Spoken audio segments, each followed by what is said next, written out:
നമസ്കാരം, രാജീസ് റെസിപ്പീസിലേക്ക് എല്ലാവർക്കും സ്വാഗതം. ഇന്ന് നമുക്കൊരു ചിക്കൻ കറി പ്രിപ്പയർ ചെയ്യാം. ഈ ചിക്കൻ കറി ഉണ്ടാക്കുന്നതിനായി നമ്മൾ എണ്ണയോ വെള്ളമോ ഉപയോഗിക്കുന്നില്ല. അപ്പോൾ നമുക്ക് കറി ഉണ്ടാക്കാം. കറി ഉണ്ടാക്കുന്നതിനായി ഞാനൊരു 400 ഗ്രാം ചിക്കൻ എടുത്തിട്ടുണ്ട്. അത് വിനാഗിരിയൊക്കെ ഒഴിച്ച് നല്ല വൃത്തിയായിട്ട് കഴുകിയെടുത്തതാണ്.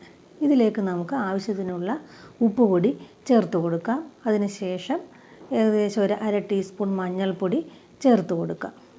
ഇതിൽ നമ്മൾ മുളക് പൊടി മല്ലിപ്പൊടി ഒന്നും തന്നെ ചേർക്കുന്നില്ല.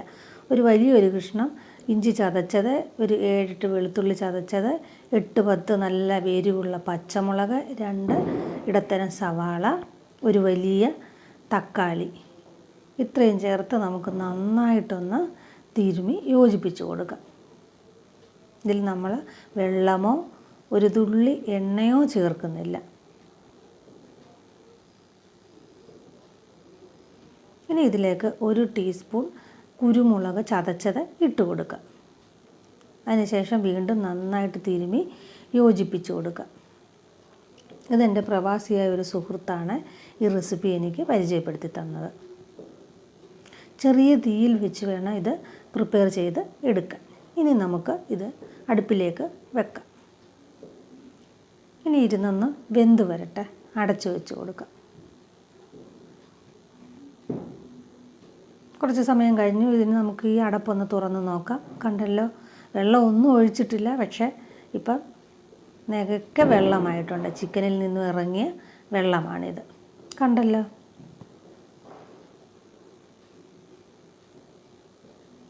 നമുക്ക് വീണ്ടും അടച്ചു വെച്ച് കൊടുക്കാം. ഇരുന്ന് വേവട്ടെ. ഇനി ഇതിലേക്ക് നമുക്ക് ഒരു 2 ഏലക്ക, ഒരു കുറച്ച് പെരുംജീരകം, പട്ട, ഗ്രാമ്പു എന്നിവ ഒന്ന് ചൂടാക്കി പൊടിച്ച് ഗരം മസാല ഇട്ട് കൊടുക്കുക.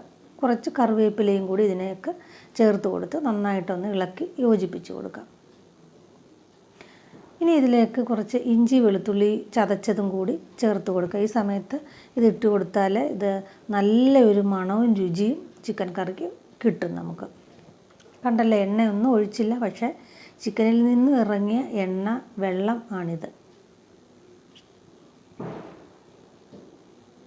നമുക്കിതിലേക്ക് 1 ടീസ്പൂൺ ചിക്കൻ മസാലപ്പൊടി ഇട്ട് കൊടുക്കുക. ഈ മസാലപ്പൊടി ഇട്ട് കൊടുത്തില്ലെങ്കിലും ഈ ചിക്കൻ കറിക്ക് നല്ല ടേസ്റ്റാണ്. ഇനി നന്നായിട്ടൊന്ന് ഇളക്കി യോജിപ്പിച്ച് കൊടുക്കുക.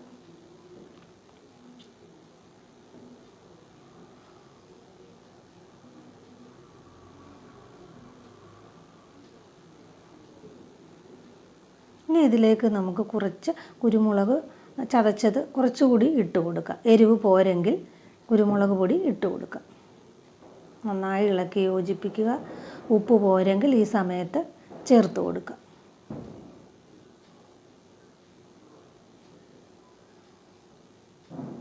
നമ്മുടെ ചിക്കൻ കറി ഏകദേശം വെന്ത് വന്നിട്ടുണ്ട്. എല്ലാവരും വീട്ടിലിതൊന്ന് പ്രിപ്പയർ ചെയ്ത് നോക്കണം. നല്ല ടേസ്റ്റാണ്. ഇനിയും കുറച്ച് കറിവേപ്പിലയും കൂടി ഇതിൻ്റെ മുകളിലേക്ക് ഇട്ട് കൊടുത്തിട്ട് നമുക്ക് തീ ഓഫാക്കാം. ചട്ടിയിലാണ് ഇത് പ്രിപ്പയർ ചെയ്തിരിക്കുന്നത്. തീ ഓഫായി കഴിഞ്ഞാലും അതിങ്ങനെ തിളച്ചുകൊണ്ടിരിക്കും. നല്ല ടേസ്റ്റി ആയിട്ടുള്ള ഓയിൽ ചേർക്കാത്ത നോ ഓയിൽ ചിക്കൻ കറി റെഡി ആയിട്ടുണ്ട്. എൻ്റെ ഈ വീഡിയോ നിങ്ങൾക്ക് ഇഷ്ടമായാൽ ലൈക്ക് ചെയ്യുക, ഷെയർ ചെയ്യുക, സബ്സ്ക്രൈബും ചെയ്യുക. എല്ലാവരുടെയും പ്രോത്സാഹനം ഉണ്ടാകണം. ഇനി പുതിയൊരു വീഡിയോയുമായി ഉടനെ തന്നെ കാണാം. എല്ലാവർക്കും നന്ദി, നമസ്കാരം.